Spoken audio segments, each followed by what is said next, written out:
గ్రహాంతర వాసులు ఉన్నారా? ఉంటే మనలాగే ఉంటారా? ఈ సందేహం బుద్ధి వికసించినప్పటి నుంచి మనల్ని వెంటాడుతూనే ఉంది. కొన్ని దశాబ్దాలుగా పరిశోధనలు జరుగుతూనే ఉన్నాయి. 8వ దశకంలో అగ్రరాజ్యాలు అమెరికా, సోవియట్ రష్యాకు చెందిన ఎంతో మంది పరిశోధన చేశారు. కొన్నేళ్ల కిందటి వరకు గ్రహాంతరవాసులు కేవలం ఊహాజనితమైన జీవులు. అయితే కొందరి అనుభవాలను పరిశీలిస్తే, కొన్ని పరిశోధనలను కూడా పరిశీలిస్తే గ్రహాంతరవాసుల జాడ ఖచ్చితంగా ఉంది అనిపిస్తోంది. గ్రహాంతరవాసులకు సంబంధించిన సమాచారాన్ని అగ్రరాజ్యాలు మాత్రం ఎందుకో దాచిపెడుతున్నాయన్నది పరిశోధకుల అనుమానం. రష్యాకు చెందిన నేవీ అధికారులు గ్రహాంతరవాసులను ప్రత్యక్షంగా చూశారు. అందుకు సంబంధించిన ఓ నివేదికను ప్రభుత్వానికి సమర్పించారు. అయితే ఇప్పటి వరకు పుతిన్ ప్రభుత్వం దాన్ని బయట పెట్టలేదు. అయితే కొందరు అధికారుల ద్వారా అసలు విషయం లీక్ అయింది. 2009 జూలై మాసంలో రష్యా నావికా దళానికి చెందిన ఓ సబ్మెరైన్ సముద్ర గర్భంలో ప్రయాణిస్తుంది. సడన్ గా డిస్క్ ఆకారంలో ఉన్న 6 వస్తువులు అత్యంత వేగంగా సబ్మెరైన్ పక్క నుంచి వెళ్ళిపోయాయి. వాటిని పైలట్ గమనించాడు. నీట గర్భంలోనే గంటకు 256 మైళ్ళ వేగంతో ప్రయాణించడం చూసి సబ్మెరైన్ పైలట్ ఆశ్చర్యపడ్డాడు, భయపడ్డాడు కూడా. వెంటనే విషయాన్ని సబ్మెరైన్లోని ఇతర సిబ్బందికి చెప్పారు. వారికి కూడా భయం పట్టేసుకుంది. ఆకారాలు ఎక్కడి నుంచి వచ్చాయి, ఎవరివి అని కంగారు పడ్డారు. విష్ణు చక్రాల దూసుకుపోయిన ఆ 6 ఆకారాలు మలంలీ సబ్మెరైన్ కు దగ్గర నుంచి వెళ్ళిపోయాయి. పైలట్ కు భయం పట్టుకుంది. నిమిషం కూడా ఆలస్యం చేయకుండా సబ్మెరైన్ ను అమాంతం నీటి ఉపరితలానికి తీసుకుపోయారు. ఆ తర్వాత చూస్తే ఆ 6 వస్తువులు కూడా వేగంగా నీటి ఉపరితలానికి దూసుకొచ్చాయి. తర్వాత గాల్లోకి ఎగిరిపోయి ఆకాశం వైపు వెళ్ళిపోయాయి. అవి ఖచ్చితంగా గ్రహాంతరవాసులు ప్రయాణించే స్పేస్ షిప్ కావచ్చని నేవీ అధికారులు భావిస్తున్నారు.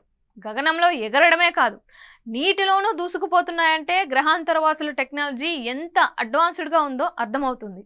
గ్రహాంతరవాసులను చూసిన సంగతిని నేవీలోని ఇతర సహచరులకు సబ్మెరైన్ సిబ్బంది చెప్పారు. చాలా మంది ఆ విషయాన్ని నమ్మలేదు.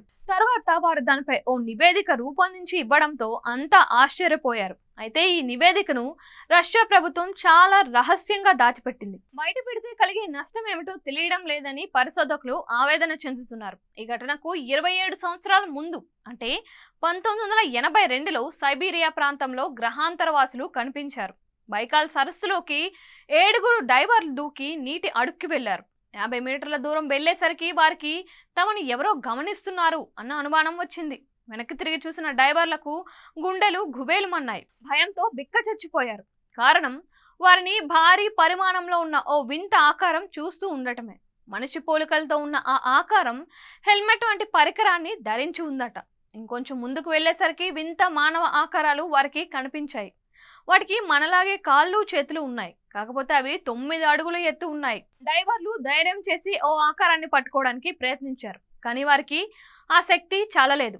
ఆ వింత ఆకారం డైవర్లను అమాంతం నీటి ఉపరితలం వైపుకు చాలా బలంగా నెట్టేసింది. ఆ ఆకారాలకు అంతటి శక్తి ఎక్కడి నుంచి వచ్చిందో డైవర్లకు అర్థం కాలేదు. ఆ దాడిలో 4గురికి తీవ్ర గాయాలయ్యాయి.